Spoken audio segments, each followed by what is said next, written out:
الحمدللہ رب العالمین والصلاة والسلام علی محمد الامین اعوذ باللہ من الشیطان الرجیم بسم اللہ الرحمن الرحیم۔ خواتین و حضرات، ہم میزان حصہ دوم میں قانون معیشت کا مطالعہ کر رہے ہیں۔ یہ اس حصے کا چوتھا باب ہے۔ میں نے اس کی تمہید میں اسلامی قانون کا خلاصہ بیان کر دیا ہے، یعنی معیشت سے متعلق اسلامی قانون کا خلاصہ بیان کر دیا ہے۔ یہ جیسے کہ آپ دیکھ چکے ہیں 5 نکات پر مبنی ہے۔ ان میں سے پہلا نقطہ یعنی حرمت ملکیت زیر بحث آ چکا ہے۔ دوسرا، جس کو میں نے قومی املاک کا عنوان دیا ہے، زیر بحث ہے۔ اس میں یہاں تک بات ہو گئی تھی کہ قرآن مجید نے ایک خاص موقع پر جب کچھ اموال غنیمت مسلمانوں کی اجتماعیت کے پاس آئے یا جب کچھ مفتوحہ زمینیں ان کے قبضے میں آئیں تو ہدایت فرمائی۔ وہ ہدایت یہاں زیر بحث ہے۔ سورہ حشر میں جس طرح کہ میں عرض کر چکا ہوں، اس میں یہ الفاظ آ گئے کہ یہ جتنے بھی اموال و املاک ہیں یہ لوگوں کو نہیں دیے جائیں گے، یعنی جو عام طریقہ تھا اور جس کی لوگ توقع بھی رکھتے تھے کہ جو اموال و املاک حاصل ہوں گے وہ مجاہدین میں تقسیم کر دیے جائیں گے۔ مجاہدین میں تقسیم کرنے کا مطلب یہ تھا کہ لوگوں کو دے دیے جائیں، اس کے بعد وہ ان کے مالک ہیں، اور جو معاشی عمل بھی اس زمانے کے تمدنی حالات کے لحاظ سے ان سے متعلق ہوتا تھا وہ اگلے دن سے جاری ہو جائے گا۔ قرآن مجید نے کہا کہ نہیں، یہ نہیں کیا جائے گا، اور اس کی وجہ یہ بتائی کہ کئی لا یکون دولتم بین الاغنیاء منکم۔ میں یہ بات دہرا رہا ہوں کہ میں نے توجہ دلائی ہے کہ اس سے ہمارے ہاں بالکل غلط مطلب اخذ کر لیا گیا، یعنی عام طور پر اس معنی میں اس کو لیا گیا کہ یہاں اسلام کا یہ اصول بیان کیا گیا ہے کہ دولت کا ارتکاز چند ہاتھوں میں نہیں ہونا چاہیے۔ دولت کا ارتکاز چند ہاتھوں میں نہیں ہونا چاہیے، تو اس کے لیے کیا کیا جائے؟ اگر آپ غور کریں گے تو اوپر کی آیت کا اس سے کوئی تعلق نہیں ہے۔ جو بات بیان کی جا رہی ہے وہ اس سے بالکل مختلف ہے۔ یہ اپنی جگہ ایک بات ہے کہ ہم ایسا نظم بنائیں، اس طریقے کے اقدامات کریں جس میں دولت کی منصفانہ تقسیم ہو، وہ اوپر سے نیچے جائے، اور اس طرح سے اپنے تمدن کو منظم کریں کہ اس میں غریبوں کے لیے بھی راستہ نکلے، ان کے حقوق کی حفاظت ہو۔ یہ ساری باتیں اپنی جگہ ٹھیک ہیں، اور ان سب باتوں کے معاملے میں ہم انسان کی حیثیت سے حساس بھی ہوتے ہیں۔ اس کے لیے اللہ تعالیٰ نے انسان کو بہت کچھ عقل دے رکھی ہے، وہ اس کو استعمال کرتا ہے، اور جو اخلاقی اصول دین نے بتائے ہیں اگر وہ فی الواقع آدمی کے نفس میں اتر جائے، اس کی روح میں اتر جائے، اس کے وجود کا حصہ بن جائے، تو پھر اس کا اظہار اس کے معاشی اقدامات میں بھی ہوتا ہے، اس کی فکر پر بھی اس کے اثرات ہوتے ہیں، اس کے عمل پر بھی اس کے اثرات ہوتے ہیں۔ لیکن یہاں جو چیز زیر بحث ہے وہ یہ نہیں ہے، وہ یہ ہے کہ جو اموال و املاک اس وقت مسلمانوں کے نظم اجتماعی کے پاس ہے، اللہ اور رسول کے پاس آ گئے ہیں، اس لیے کہ اس وقت حکومت انہی کی تھی، ان کو جہاں وہ آ گئے ہیں وہیں رکھا جائے گا، وہ نجی شعبے کو نہیں دیے جائیں گے، یا وہ عام افراد کو نہیں دیے جائیں گے، وہ قومی املاک کی حیثیت سے موجود رہیں گے، اور ان کو قومی املاک کی حیثیت سے اپنے پاس رکھنے کی وجہ یہ بیان کی ہے کہ کہ لا یکون دولتم بین الاغنیاء منکم، کہ یہ بھی اگر دے دیے گئے تو قدرت کے بنائے ہوئے قانون کے مطابق تھوڑا عرصہ نہیں گزرے گا کہ اغنیاء ہی میں گردش کر رہے ہوں گے۔ یعنی معاشی عمل جب بھی جاری کیا جاتا ہے، معاشی عمل جب کہ وہ فری مارکیٹ اکانومی کے طریقے پر جاری ہو جاتا ہے، اور یہی اس کی فطرت ہے کہ لوگ میدان میں آئیں اور رسد طلب کے عمومی قانون کے مطابق معاشی عمل جاری ہو جائے۔ وہ جب بھی جاری ہوگا اس کا لازمی نتیجہ یہی نکلے گا، اور چونکہ یہ نتیجہ نکلے گا اس وجہ سے ہر وہ شخص جس کو اللہ نے مال دیا ہے اسے حساس ہونا چاہیے کہ وہ اپنے ابنائے نو کا خیال رکھے۔ اور جب مسلمانوں کا ایک اجتماعی نظم بن رہا ہے تو اس پر بھی یہ ذمہ داری عائد ہونی ہے۔ یعنی جیسے میرے اوپر میرے اعزاء و اقربا کے معاملے میں، میرے دوست احباب کے معاملے میں یہ ذمہ داری عائد ہوتی ہے، بالکل اسی طریقے سے جب مسلمانوں کا اجتماعی نظم وجود میں آ جاتا ہے تو اس کو بھی یہ دیکھنا ہوتا ہے کہ کوئی لوگ پیچھے تو نہیں رہ گئے، معاش کی جد و جہد میں آگے نہیں بڑھ سکے تو مشکلات کا شکار تو نہیں ہو گئے، ان کی بنیادی ضروریات پوری ہو رہی ہیں، ان کے لیے باعزت روزی کا بندوبست ہے۔ یہ سب چیزیں اس کو بھی سوچنی ہوتی ہیں، اس کے لیے قوانین بنائے جاتے ہیں، اقدامات کیے جاتے ہیں۔ اللہ تعالیٰ یہاں یہ رہنمائی فرما رہے ہیں کہ یہ اموال و املاک ریاستی کے پاس رہیں، مسلمانوں کے نظم اجتماعی ہی کے پاس رہیں، اور اس سے نہ صرف یہ کہ نظم ریاست کو چلانے کے لیے جو خدمات انجام دی جا رہی ہیں ان کے لیے اموال میسر آئیں گے، بلکہ غرباء و مساکین کے لیے بھی آئیں گے۔ مذہب کہاں سے اپروچ کرے گا؟ یعنی اس کا بنیادی کنسرن اخلاقی ہے، ہمیں نظم کیا بنانا ہے، ہمیں اپنی معیشت کو کیسے استوار کرنا ہے، ہمیں اس کے لیے کیا اقدامات کرنے ہیں، وہ کیسے ترقی کرے گی، اس کے لیے اللہ تعالیٰ نے انسان کو بڑی عقل دے رکھی ہوئی ہے، وہ اس کو استعمال کرے اور اس کے لحاظ سے اپنے لیے نظم بنائے۔ لیکن جہاں جہاں اس میں اخلاقی مسئلہ پیدا ہوتا ہے وہاں مذہب توجہ دلاتا ہے، اور مذہب کا اصل میدان یہی ہے۔ یہ بہت اچھی طرح سمجھ لینا چاہیے۔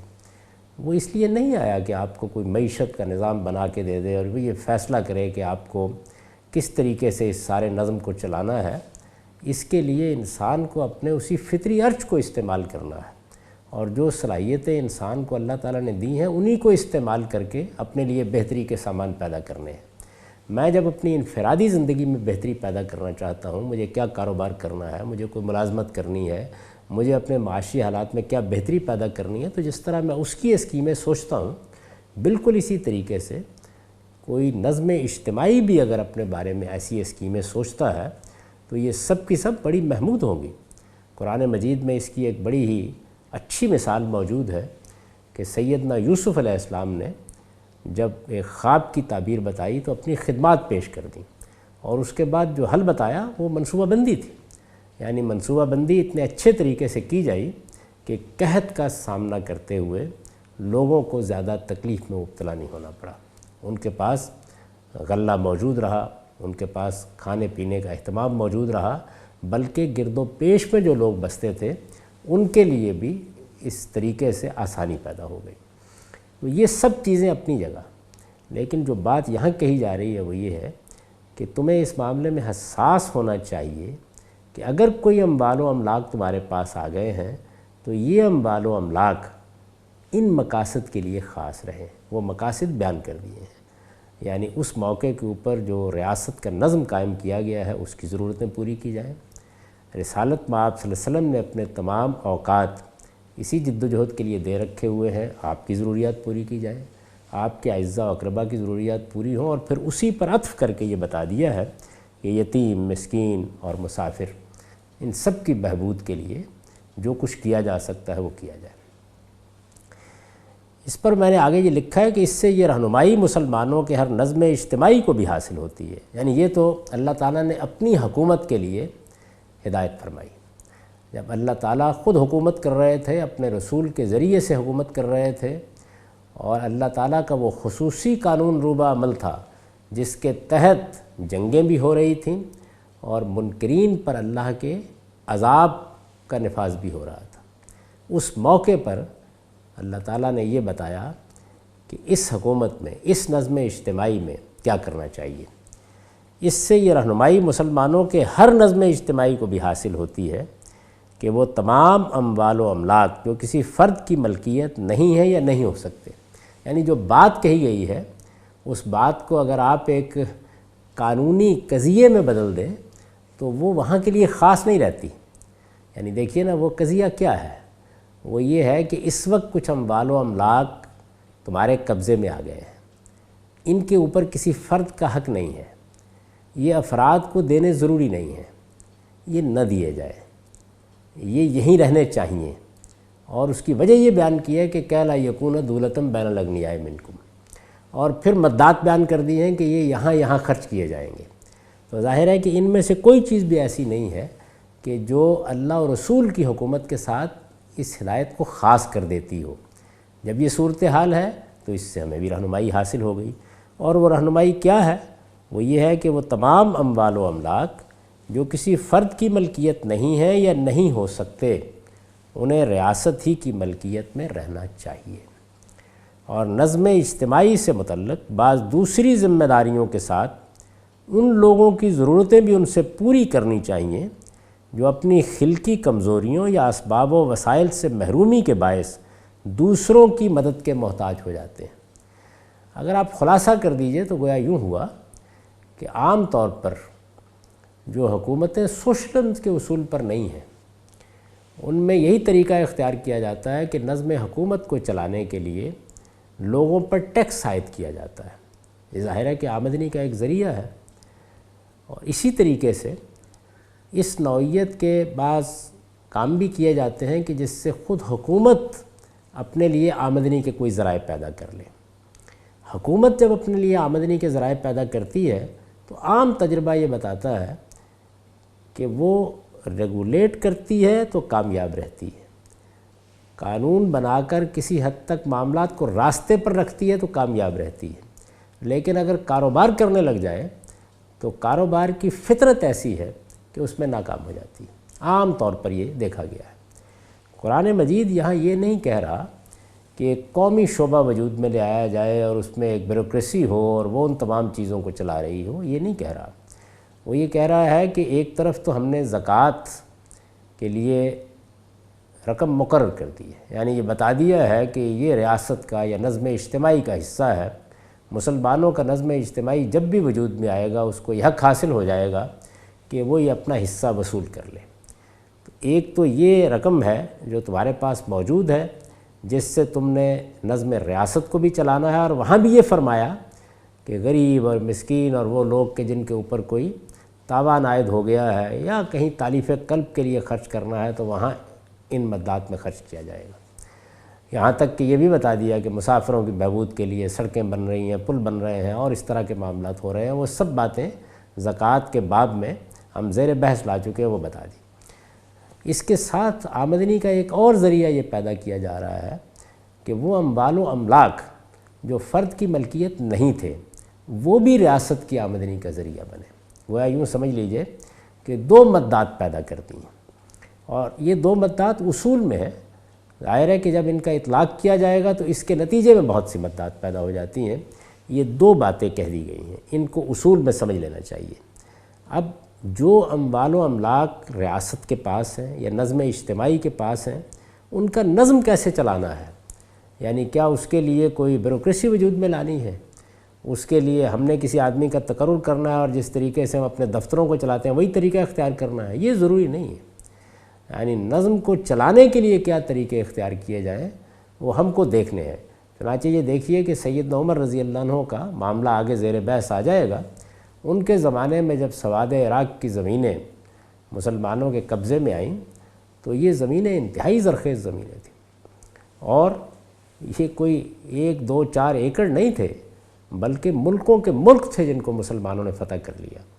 اس میں یہ سوال پیدا ہوا کہ یہ اموال و املاک کیا مجاہدین میں تقسیم کر دیے جائیں؟ تو سیدنا عمر رضی اللہ عنہ نے اسی آیت کا حوالہ دیتے ہوئے یہ بیان کیا کہ میں ایسا نہیں کرنا چاہتا، میں یہ چاہتا ہوں کہ بعد میں آنے والوں کے حقوق بھی ان میں قائم رہیں۔ اس موقع پر جو استدلال کیا گیا ہے اس استدلال کے بارے میں تو دو رائے ہو سکتی ہیں۔ میں نہیں کہہ سکتا کہ وہ استدلال فی الواقع اس طرح منتقل ہوا ہے یا نہیں ہوا جیسے کہ سیدنا عمر رضی اللہ عنہ نے ان کو پیش کیا تھا، لیکن جو بات کہی گئی ہے وہ یہی ہے۔ چنانچہ بیان کیا جاتا ہے کہ جب انہوں نے یہ بات کہی تو جلیل القدر صحابہ نے ان کی یہ بات ماننے سے انکار کر دیا۔ اس پر تقاضا کیا گیا کہ مجلس شورا کا اجلاس ہونا چاہیے، یعنی باقاعدہ مشورہ ہو۔ چنانچہ باقاعدہ مشورے کی مجلس منعقد ہوئی اور بیان کیا جاتا ہے کتاب الخراج میں، قاضی ابو یوسف نے اس کی تفصیلات نقل کر دی ہے کہ 6 دن تک بحث ہوتی رہی اور آخر میں وہی فیصلہ ہوا جس کی طرف قرآن مجید نے یہاں رہنمائی کی ہے، یعنی یہ اموال و املاک، یہ ملکوں کی سرحدوں تک پھیلی ہوئی زمینیں یہ ریاستی کے پاس رہیں گی، یہ قومی ملکیت ہی رہیں گی، ان کو افراد کو نہیں دیا جائے گا، یہ فیصلہ کیا گیا۔ اب ان کا نظم و نسق کیسے چلایا جائے، اس کے لیے انہوں نے یہ طریقہ اختیار نہیں کیا کہ اپنے کچھ کارندوں کو بھیج دیا کو جائیں وہ یہاں کے کاشت کریں، یعنی یہ پھر ایک دوسرا مسئلہ ہے کہ نظم و نسق کیسے ہو، اس کو انہوں نے نجی شعبے ہی کے حوالے کر دیا، اپنی ملکیت قائم رکھتے ہوئے، یعنی اس میں یہ حقوق قائم کر دیے کہ لوگ کام کریں گے، جو کسان وہاں کام کر رہے ہیں وہی کرتے رہیں گے۔ یہ بیان کر دیا کہ ہر زمین کے لیے ایک الگ شرح ہوگی، یعنی اس کی پیداوار کے لحاظ سے، اگر وہاں انگور اگتے ہیں تو اور ہوگی، اگر وہاں جوار اگتی ہے تو اور ہوگی، گندم اگتی ہے تو اور ہوگی، یعنی مختلف فصلوں کے لحاظ سے، مختلف اجناس کے لحاظ سے ان کے لیے مقرر کر دیا کہ یہ اس میں سے کرائے کے طور پر آپ کہہ سکتے ہیں یا خراج کے طور پر یہ ریاست کے پاس آتا رہے گا، لیکن لوگ جس طرح کہ ان کی ذاتی ملکیت ہوتی ہے اسی طرح اس زمین میں کاشت کریں گے اور وہ ان کی وراثت میں بھی منتقل ہوتی رہے گی، تاہم وہ ریاستی کی ملکیت ہو۔ تو میں نے یہ عرض کیا ہے کہ اس سے یہ رہنمائی مسلمانوں کے ہر نظم اجتماعی کو بھی حاصل ہوتی ہے کہ وہ تمام اموال و املاک جو کسی فرد کی ملکیت نہیں ہے یا نہیں ہو سکتے، انہیں ریاست ہی کی ملکیت میں رہنا چاہیے، اور نظم اجتماعی سے متعلق بعض دوسری ذمہ داریوں کے ساتھ ان لوگوں کی ضرورتیں بھی ان سے پوری کرنی چاہیے جو اپنی خلقی کمزوریوں یا اسباب و وسائل سے محرومی کے باعث دوسروں کی مدد کے محتاج ہو جاتے ہیں۔ زکوٰۃ میں بھی یہ بیان کیا گیا ہے کہ جو کچھ آپ کے پاس آئے گا اس سے آپ ریاست کا نظم بھی چلائیے، جو لوگ ریاست کے نظم کو چلانے میں خدمات انجام دے رہے ہیں ان کے معاوضے بھی دیجیے، جیسے ہم آج کل تنخواہیں دیتے ہیں، اور اس کے ساتھ غریبوں اور مسکینوں کی مدد کا اہتمام بھی کیا جائے۔ بالکل اسی طرح سے یہاں پر بھی یہی کہا گیا کہ رسالت مآب صلی اللہ علیہ وسلم بھی اس سے اپنی ضرورتیں پوری کر لیں، یعنی آپ بحیثیت پیغمبر بھی اس وقت اپنے تمام اوقات اسی کام کے لیے وقف کیے ہوئے تھے، اور اس کے ساتھ ریاست کے نظم کو چلانے کی ذمہ داری بھی آپ پر آ پڑی تھی۔ تو اس لحاظ سے آپ کا حصہ بھی مقرر کر دیا گیا، اور پھر یہ کہا گیا کہ جو کچھ باقی بچے گا وہ غریبوں کے لیے ہے، مسکینوں کے لیے ہے، مسافروں کی بہبود کے لیے، یعنی وہی مدات جو زکوٰۃ میں بیان کی جاتی ہیں۔ جو اپنی خلقی کمزوریوں یا اسباب و وسائل سے محرومی کے باعث دوسروں کی مدد کے محتاج ہو جاتے ہیں۔ رہا ان اموال کے بندوبست کا معاملہ، تو اسے شریعت نے حالات و مسالے پر چھوڑ دیا ہے، یعنی ممکن ہے کہ کسی چیز کے بندوبست کے لیے ریاست ہی اہتمام کر لے، ممکن ہے کہ کسی چیز کو بعض شرائط کے ساتھ نجی شعبے کے حوالے کر دیا جائے۔ بندوبست کا معاملہ یہ شریعت کا مسئلہ نہیں ہے، یعنی یہ نہیں کہہ رہی شریعت یا اللہ تعالیٰ یہ رہنمائی نہیں فرما رہے کہ ان اموال و املاک کا بندوبست ریاست کو کرنا چاہیے، وہ یہ کہہ رہے ہیں کہ اس کی ملکیت ہوں گے، بندوبست کے لیے جو طریقہ بھی اچھا طریقہ ہو سکتا ہے وہ اختیار کر لیا جائے۔ لہٰذا مسلمانوں کے اولی الامر ان کے ارباب حل وقت کے مشورے سے اس کے لیے جو طریقہ چاہیں اختیار کر سکتے ہیں۔ چنانچہ یہ معلوم ہے، اب میں نے کچھ مثالیں دے دی کہ رسالت مآب صلی اللہ علیہ وسلم کے زمانے میں یا خلفائے راشدین کے زمانے میں کیا طریقے اختیار کیے گئے۔ چنانچہ یہ معلوم ہے کہ نبی صلی اللہ علیہ وسلم نے اپنے زمانے میں خیبر کی زمینیں اسی مقصد سے بٹائی پر دیں، یعنی یہ طریقہ اختیار کیا گیا۔ ایک حصہ نظم اجتماعی کے لیے خاص کر دیا گیا اور کاشتکاروں کے لیے بھی ایک حصہ مقرر کر دیا گیا، جو کچھ فصل ہوگی اس میں سے مثال کے طور پر 2 حصے ادھر آ جائیں گے، 3 حصے ادھر چلے جائیں گے۔ بعض رقبے جن افراد کے لیے خاص کیے انہی کے تصرف میں نے دیے، بعض کو حما قرار دیا، یعنی بعض رقبوں کے بارے میں یہ فیصلہ کیا کہ جیسے سرکاری چراگاہیں ہوتی ہیں، ہمارے ہاں بھی آپ کو یاد ہوگا کہ گھوڑے پالنے کے لیے انگریزوں کے زمانے میں کچھ زمینیں دے دی جاتی تھیں، تو ان کو حما قرار دیا۔ بعض چیزوں میں سب مسلمان یکساں شریک ٹھہرائے کہ آپ آئیے، آپ بھی استفادہ کر لیجئے، کوئی دوسرا ہے وہ بھی استفادہ کر لیجئے، یعنی ایک زمین پڑی ہوئی ہے اس میں گھاس اگی ہوئی ہے، میں آیا میں نے اپنے اونٹ چرا لیے، آپ آئے آپ نے اپنے اونٹ چرا لیے۔ بعض چشموں اور نہروں سے انتفاع کے لیے الاقرب فالاقرب کا قاعدہ مقرر کیا، یعنی جو قریب ہے پہلے وہ استفادہ کرے گا، پھر جو بچے گا وہ دوسرے کے پاس چلا جائے گا۔ اس کے لیے بھی یہ معلوم ہے کہ بعض موقعوں پر نزاعات پیدا ہو گئے تو رسالت مآب صلی اللہ علیہ وسلم اس کے کچھ قاعدے بھی بنا دیے، اور وہ قاعدے بالکل عقل عام پر مبنی ہیں۔ مثال کے طور پر وہ مشہور واقعہ جس میں خود آپ کے ایک عزیز کا معاملہ بھی زیر بحث تھا، اس میں یہ سوال سامنے آیا کہ پیچھے سے پانی آ رہا ہے تو کتنا پانی کھیت میں روکا جا سکتا ہے، تو آپ نے اس کے لیے ایک قاعدہ مقرر کر دیا کہ اتنا پانی آپ روک لیجئے، اس سے آگے پانی روکنے کا آپ کو حق نہیں ہے۔ الاقرب فالاقرب کا قاعدہ مقرر کیا، اور سیدنا فاروق رضی اللہ عنہ نے عراق و شام کی مفتوحہ زمینیں اپنے عہد خلافت میں ان کے پرانے مالکوں ہی کے تصرف میں چھوڑ کر ان کی پیداوار کے لحاظ سے ایک متعین رقم ان پر بطور خراج عائد کر دی۔ یعنی انہوں نے یہ قاعدہ بنا دیا کہ زمین ریاست کی ملکیت ہے یا مسلمانوں کے نظم اجتماعی کی ملکیت ہے، تم لوگ ان زمینوں کو اپنے تصرف میں رکھو گے، وہی لوگ جو پہلے سے کاشت کر رہے تھے، جیسے کاشت کرتے ہو ویسے ہی کاشت کرو گے، یہ زمینیں بعد میں تمہاری میراث میں منتقل بھی ہو جائیں گی، یعنی تمہارے بعد میں آنے والے لوگ بھی اسی طریقے سے ان میں کاشت کرتے رہیں گے، لیکن ریاست کا حصہ مقرر کر دیا گیا ہے جس کو خراج کا نام دیا گیا۔ یہ زمین ریاست کی ہے، اس کی آمدنی میں اگر فلاں فصل ہو رہی ہے تو اتنا، اور اگر فلاں ہو رہی ہے تو اتنا، یہ خزانے میں آ جائے گا۔ یہ طریقہ انہوں نے مقرر کر دیا۔ یہی وہ چیز ہے جس سے ہمارے ہاں خراجی اور عشری زمینوں کی بحث پیدا ہوئی ہے۔ یعنی یہ یوں نہیں ہے کہ کسی زمین کے بارے میں کوئی ابدی اصول طے کر دیا گیا ہے۔ یہاں زیر بحث یہ نہیں ہے کہ زمین کے بارے میں اسلام کا نقطہ نظر کیا ہے، زیر بحث یہ ہے کہ اگر زمینیں یا اموال یا املاک وہ ریاست کے پاس ہیں، یعنی کسی فرد کی ملکیت نہیں ہے، فرد کی ملکیت ہو چکے ہیں، تو پھر میں عرض کر چکا ہوں کہ پہلے اصول کے تحت ملکیت کو حرمت حاصل ہے، پھر آپ اس کی طرف آنکھ اٹھا کے بھی نہیں دیکھ سکتے، پھر تو کسی حقی کے تحت اس کا مطالبہ کیا جا سکتا ہے۔ یہ زمینیں اور اموال و املاک وہ ہیں کہ جو ریاست کی ملکیت ہے، اور جب یہ ریاست کی ملکیت ہے تو ان کا نظم و نسق زیر بحث ہے، اس کے لیے خراج کا طریقہ اختیار کیا گیا۔ تو ہمارے ہاں قدیم تعبیر میں عشری زمینیں وہ تھیں کہ جن کے لوگ خود مالک ہیں، جیسے کہ جزیرہ نما عرب میں رسالت مآب صلی اللہ علیہ وسلم کے زمانے میں جو علاقے مفتوح ہوئے ان میں زیادہ تر زمینیں مجاہدین میں تقسیم کر دی گئیں، ان پر عشر عائد کیا جائے گا،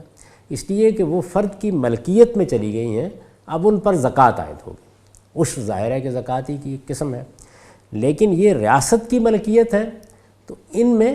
خراج لیا جائے گا، یا آپ یوں کہیے کہ زمین کی پیداوار پر کرایہ لیا جائے گا۔ یہ طریقہ سیدنا عمر رضی اللہ عنہ نے اختیار کیا، اور یہ قرآن مجید کی یہی آیت ہے جس کو سامنے رکھ کر اختیار کیا گیا ہے۔ اس کا خلاصہ ایک مرتبہ پھر ذہن نشین کر لیجئے، یعنی موضوع زیر بحث یہ ہے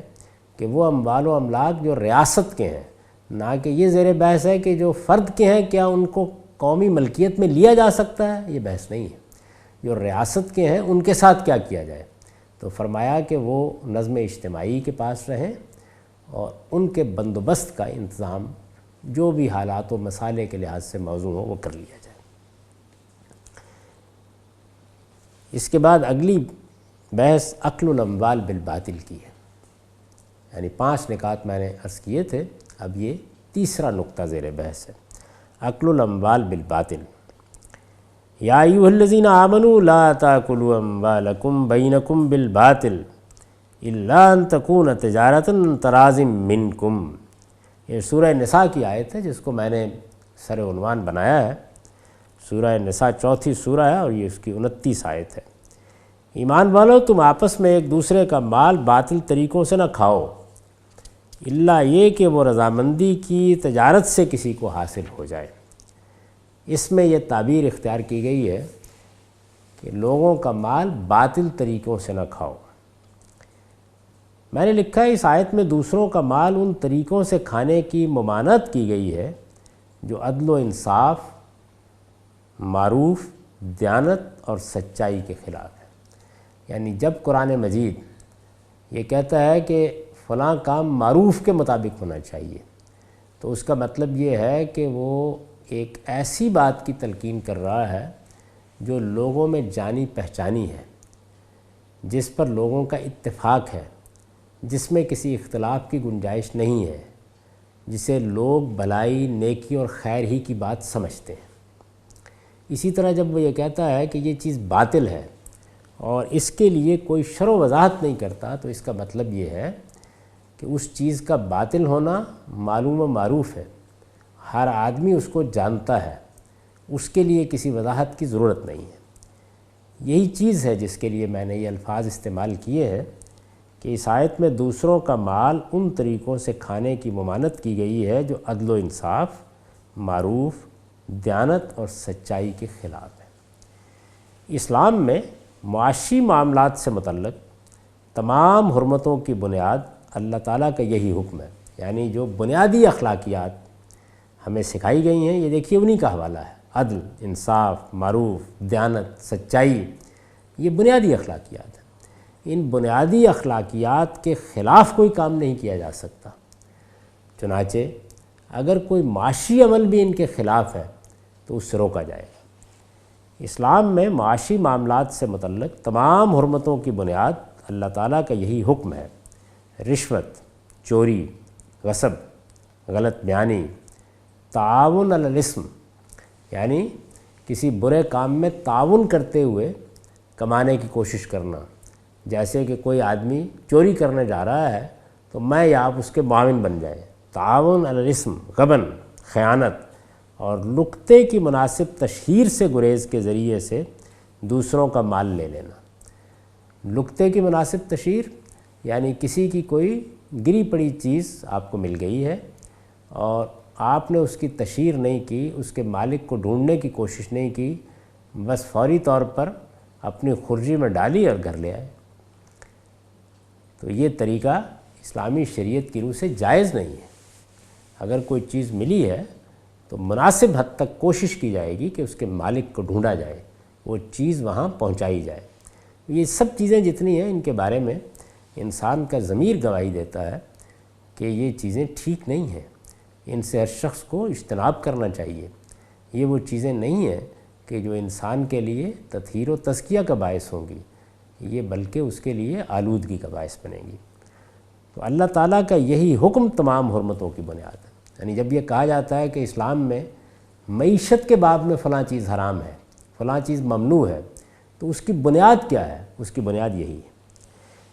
رشوت، چوری، غصب، غلط بیانی، تعاون علی الاسم، غبن، خیانت اور لقطے کی مناسب تشہیر سے گریز کے ذریعے سے دوسروں کا مال لے لینا، یہ سب اسی کے تحت داخل ہے۔ یعنی ایسی بہت سی چیزیں ہوتی ہیں جو دنیا بھر میں تسلیم کیا جاتا ہے کہ ممنوع ہونی چاہیے، انہیں انسان کا ضمیر غلط کہتا ہے۔ انسان کے باطن میں جو اخلاقی علم اللہ تعالیٰ کی طرف سے ودیت کیا گیا ہے وہ حکم لگاتا ہے کہ یہ غلط ہے۔ ان چیزوں پر مفصل بحث کی ضرورت نہیں ہے، اس لیے کہ ان کا گناہ ہونا تمام دنیا کے معروفات اور ہر دین و شریعت میں ہمیشہ مسلم رہا ہے۔ وہ معاملات جو دوسروں کے لیے ضرر و غرر یعنی نقصان یا دھوکے کا باعث بنتے ہیں، وہ بھی اسی کی ایک فرع ہے۔ ظاہر ہے کہ اگر کوئی چیز دوسرے کے لیے نقصان کا باعث بن رہی ہے اور آپ جانتے ہیں کہ نقصان کا باعث بن رہی ہے، تو جانتے بوجھتے کسی کو نقصان پہنچانا یہ بھی اکل الاموال بالباطل۔ نبی صلی اللہ علیہ وسلم نے اس کی جو صورتیں اپنے زمانے میں ممنوع قرار دیں وہ یہ ہیں۔ یعنی اب اس کے بعد میں نے رسالت میں آپ صلی اللہ علیہ وسلم نے اس اصول کا اپنے زمانے میں جہاں جہاں اطلاق کیا ہے اس کی ایک فہرست آپ کے سامنے رکھ دی ہے۔ اس کا ہم اگلی نشست میں مطالعہ کریں گے۔ اقول قولی ھذا واستغفر اللہ لی ولکم ولسائر